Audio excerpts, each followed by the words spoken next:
Uy, boss, Rafi Tulfo, dapat pala mula ngayon ng dapat na itawag sa'yo ng sambayan ng Pilipino siguro kamahalang Rafi Tulfo, ayan. Ba't mo kasi sinabi yung 18 Cargador, yung 18 ex-Marines? Grabe naman. Alam mata, pobre naman yung mga ganyan mga salitaan no? Ano ba kala mo sa sarili mo? Napakataas, napakasikat, o napakagaling? Ano bang akala mo sa Senado? Rafi Tulfo in action? Hindi yan sumbungan ng bayan for your information, Mr. Rafi Tulfo Hindi ka pwedeng ganyan namang mamaliit ng ating mga kababayan ng basta-basta. Baka nakakalimutan mo na ang populasyon ng Pilipinas, mahigit 20% dyan mga kargador.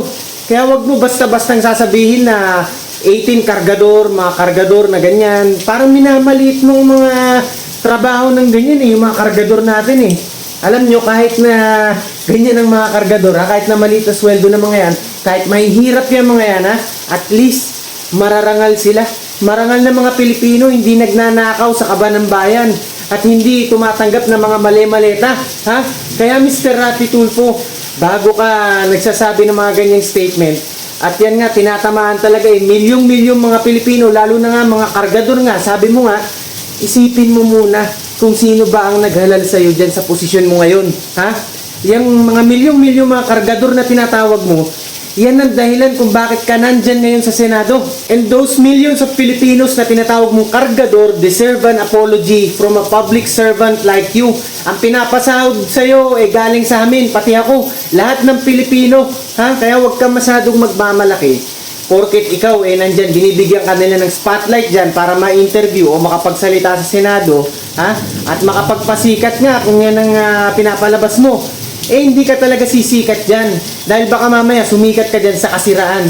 Tinan mo, yung mga naririnig ko ngayon na nananawagan ng mga tao na i-unfollow daw yung page mo, di ba? Kaya tuloy nagkakaganyan ng public perception sa'yo dahil siguro sa mga ganyang mga galawan mo, yung mga binibitawan mo salita. Tulad na lang ng kapatid mo itong si Erwin Tulfo. Matapos niyang hamunin at kukwelyuhan nga daw itong si Senator Alan Peter Cayetano.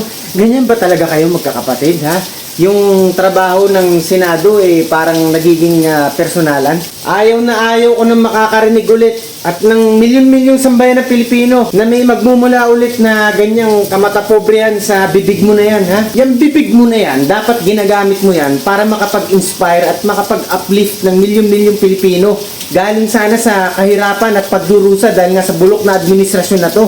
Pero hindi para maliitin mo sila at i-degrade dahil marangal ng mga trabaho ng mga yan. At masakit isipin na galing sa isang senador na katulad mo, maririnig ng mga kababayan natin mga kargador dyan, parang sila ay na-humiliate at baka mamaya talagang ikababa pa ng tingin nila sa sarili nila yan at bababa ang kanilang self-esteem. Hindi mo man lang ba naisip yun, senador? Kaya nga nandiyan kayo, di ba? Alam mo yung mga estratehiya kung paano himas-himasin ng publiko sa mga shows mo na yan, yung Tulfo in Action, para ikaw ay mag-gain pa ng mas maraming followers at lumawak pa ang yung influence. Pero sana gagamitin mo yun, Rafi Tulfo, para sa kabutihan.